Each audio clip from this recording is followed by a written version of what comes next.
Hello and welcome to another Chartered Career Chat episode. I am delighted today to welcome Patrycja Jurkowska. Patrycja, thank you so much for joining us. Thank you so much. Pleasure to be here, Sinead, and thank you for having me. No, the pleasure is ours, and what would be lovely if you are happy, Patrycja, by way of introduction, is to fill us in terms of where you're up to in your own chartered career. Absolutely, no problem. So I graduated with a master's degree in accounting from Athlone IT in 2014. I then moved to Dublin to train with Deloitte in risk advisory department. In 2017, I moved to industry to undertake the role of GL accountant with AMDOGS. And through the involvement with various volunteering body like let's say Young Professionals Committee with the Institute, but also Junior Chamber International, I developed a passion for the nonprofit sector. And now I'm working with GOAL as an operations accountant for the Latin and Central America. And I guess the highlight of my journey to date was that last June I was named Chartered Star by the Institute of Chartered Accountants Ireland. So that's me to date. That was a fantastic achievement. Congratulations on that, Patrycja. It was brilliant to have you represent the profession. In terms of thinking about your decision to move into chartered accountancy, did you always know you wanted to be a chartered accountant? Not at all, not at all. When I arrived in Ireland back in 2005, my key objective was to learn English. So that was far away from becoming a chartered accountant. So I spent the first few years working as an au pair and a waitress, so completely different to chartered accountancy. But after a few years of living here, I realized that I will be staying permanently, and I decided to go to college as a mature student. And it was really in the third year of the business degree that I was doing when I was persuaded by some of my lecturers who were chartered accountants to consider the chartered accountancy career. And they really encouraged me to transfer from the business degree that I was doing to accounting with the long-term goal of becoming a chartered accountant. I guess they saw me as being a perfect fit for the qualification before I saw it, and I really appreciate them, taking the time to help me to make that decision and to make that move. So that's how it all started. And in terms of your work to date, could you tell me maybe a bit more about those and the nature of the work then you've undertaken? Yeah, absolutely. So it's been quite varied, even though I'm still at early stages of my career. I've already enjoyed holding 3 completely different roles across 3 very different industries. So as a risk advisory consultant with Deloitte, which obviously is in the professional services sector, I was responsible for advising our clients on their controls and risk management practices. When I then moved to AMDOGS and took on the role of GL accountant, I worked in a telecom sector for a multinational, and I was responsible for the monthly and quarterly reporting for 6 entities, of which none of them actually were based in Ireland. And then my most recent role, which is operations accountant with GOAL, which is obviously in the NGO sector, and that role is completely different. It allows me to do my part in contributing to creating a better and more fair world for all. And I do that by helping out to obtain funding for the programs that we run in Central and Latin America, as well as coaching my finance teams in Haiti and Honduras. So as you can see, 3 completely different roles, completely different industries, but really enjoyable and very, very rewarding so far. Such variation. It's maybe fair to say the qualification doesn't constrain you to maybe one type of role. It gives you the skills to go and do any sort of role in any sort of sector. Would that be fair to say? Absolutely. I couldn't agree more, to be honest. I do believe that the qualification gives you such a strong foundation that you can go on and take any role in any industry and really thrive.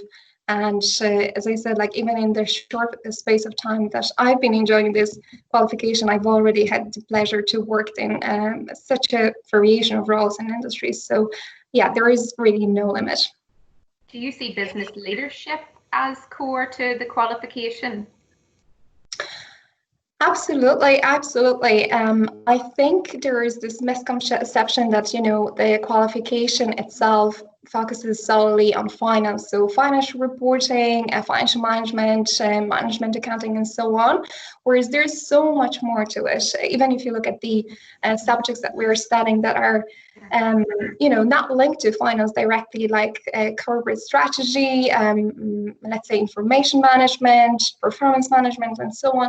They really help you to understand how the business work as a whole and what and help you to kind of equip with the skills that leaders need, such as problem solving, looking beyond the obvious, and understanding how the business work. And I do truly believe that, you know, this is a leadership qualification, and so many of CEOs are chartered accountants, and there is definitely a reason behind it. And I truly believe that the leadership skills that we are getting when we are studying towards that qualification has a huge role to play in that.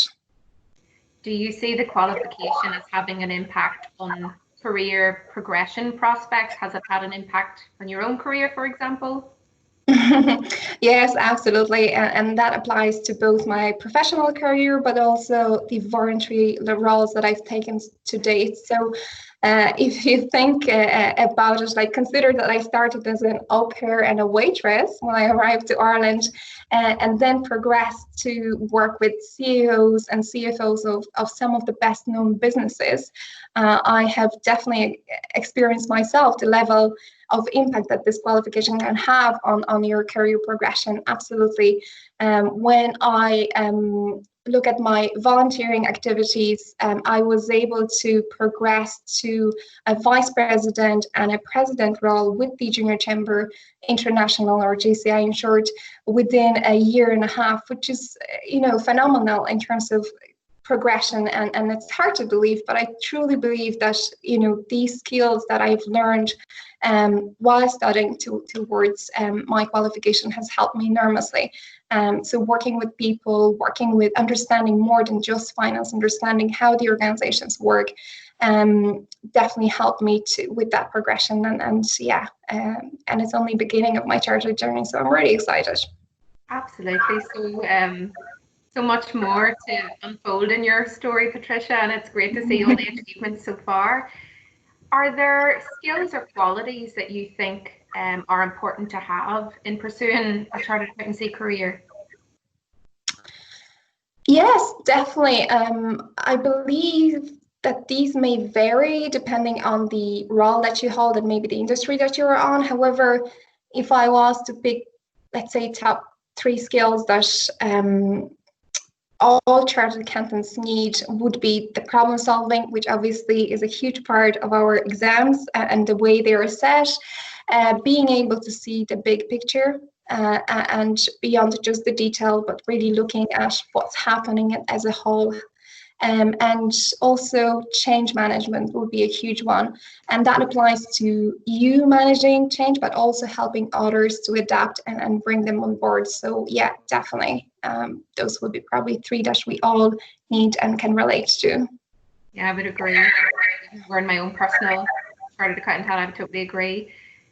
I mean, looking at the qualification as a whole and the career as a whole, is it something you would recommend, Patrycja? Well, the qualification itself, you know, I couldn't recommend it high enough. It's definitely not an easy process, and you know, you do have to sacrifice and commit to it and sacrifice a number of years of your life, but it is really, really rewarding, and it opens so many doors of opportunities.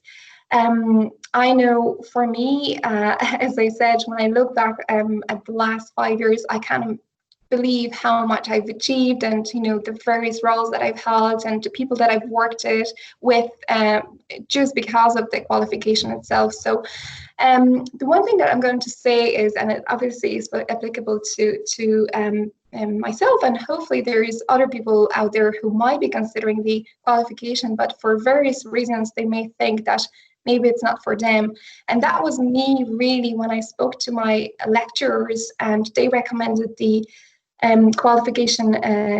Initially, I'm not Irish, obviously, so I felt that was something that would stop me from being successful in the field.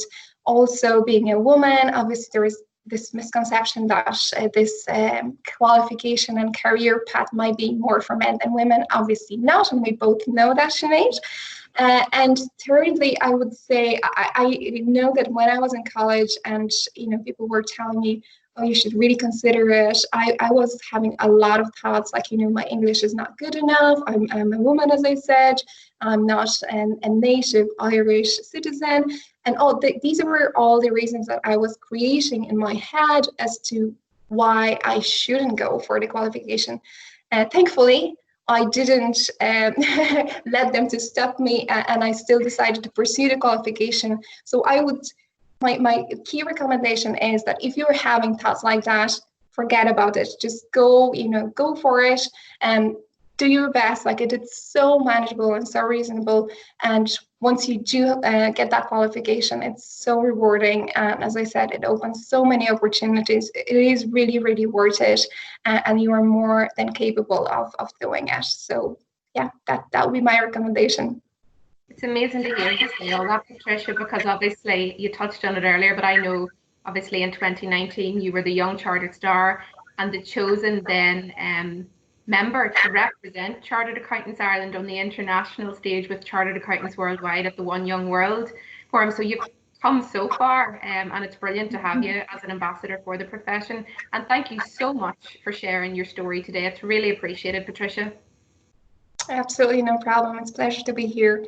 And yeah, glad to share my story, and hopefully I might inspire someone who has similar thoughts to go on and pursue the qualification. Thank you for having me. Thank you so much again, Patricia. Take care. Mind yourself. Bye-bye.